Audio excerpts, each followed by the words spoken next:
تم مسلمان ہو، تمہارا اٹھنا بیٹھنا کھانا پینا چلنا سونا جاگنا حتیٰ کہ تمہارا نماز جنازہ بھی دوسروں سے منفرد ہے۔ تم لوگوں نے کسی اور قوم کی کسی تھوڑی سی بھی چیز کو اپنے معاملات میں شامل نہیں کرنا۔ اس کو کہتے ہیں دو قومی نظریہ۔ یہ نظریہ ہے، اسی کی بنیاد پر پاکستان بنا تھا کہ ہندو ایک الگ قوم ہے، مسلمان ایک الگ قوم ہے، ان کا اٹھنا بیٹھنا کھانا پینا ہم سے بالکل علیحدہ ہے اور ہمارا ان سے بالکل علیحدہ ہے۔ طرز زندگی، طرز معاشرت، معیشت کہیں ملتی نہیں ہندوؤں سے مسلمانوں۔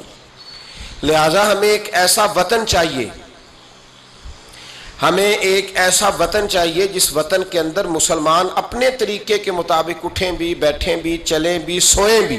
پاکستان بنا تھا دو قومی نظریے کی بنیاد پر۔ نظریہ کیا ہے؟ لا الہ الا اللہ محمد رسول اللہ صلی اللہ تعالی علیہ۔ حکمران اس کو بھول گئے اور انہوں نے قوم کی ذہن سازی اس طرح کی، میڈیا کو ساتھ ملا کے بچوں کا ذہن اس طرح کا بنایا کہ قوم بھی تیار نہیں ہوتی۔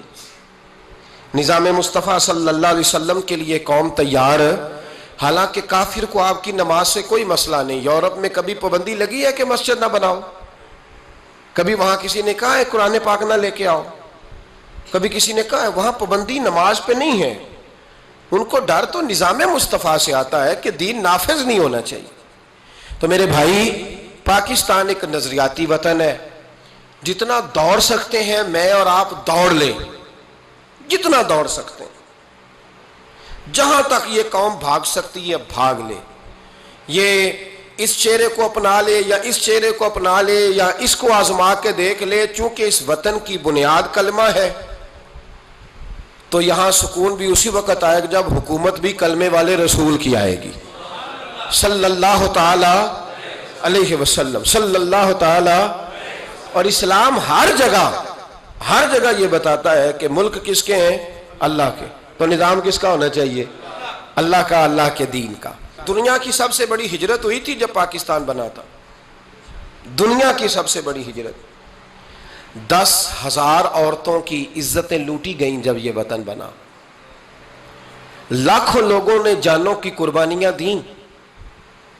ابھی 15-20 سال پہلے ہندوستان کا پنجاب کا جو علاقہ ہے اس کو کھولا گیا تو ایک کنویں سے ابھی بھی ہڈیاں ملی ہیں جو سکھوں نے کاٹ کر مسلمان کنواں پورا بھر دیا تھا۔ اس تکلیف کے ساتھ وطن بنا، کس لیے؟ جمہوریت کے لیے، حکمرانوں کے للے تللے کے لیے، ان کی بڑی کاروں جیپوں اور مرسڈیز کے لیے، اس لیے کہ یہاں روز نیا بل آئے گا، آج گورنر راج ہے تو آج فلاں ہے تو آج فلاں ہے۔ یہ ساری حکومتیں اگر وہی قانون جو انگریز کا بنا ہوا ہے اور وہی ساری دفعات جو آپ کے ہاں نافذ ہے وہی ہندوستان میں نافذ ہے تو بتایا جائے پھر وطن کیوں بنایا گیا تھا؟ پھر کیا ضرورت تھی؟ یہ سارے کام تو وہاں بھی ہو رہے ہیں۔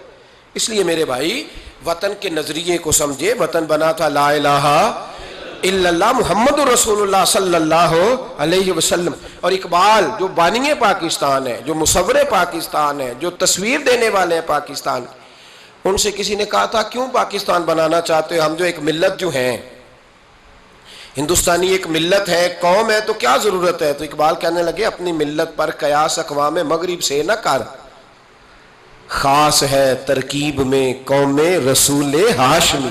نبی پاک کی قوم اپنی ترکیب کے لحاظ سے ہر قوم میں خاص ہے۔